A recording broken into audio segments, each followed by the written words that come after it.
জামাত ক্ষমতায় গেলে জঙ্গিমুক্ত হবে বাংলাদেশ।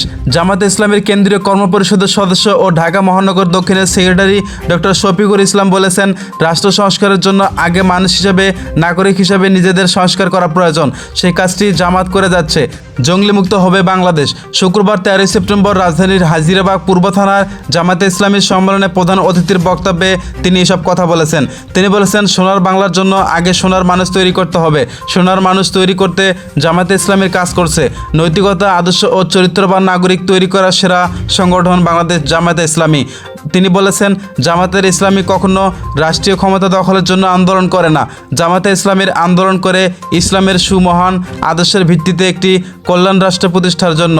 একটি চক্র রয়েছে যারা প্রচার করে জামাতে ইসলামীর ক্ষমতা গেলে জঙ্গলিবাদের দেশ ধ্বংস হয়ে যাবে, কিন্তু জামাতে ইসলামীর ক্ষমতা গেলে জঙ্গলিমুক্ত বাংলাদেশ হবে। তিনি বলেন, জামাতে ইসলামী কুরআন ও সুন্নাহর আইন বাস্তবায়নে কাজ করে যাচ্ছে।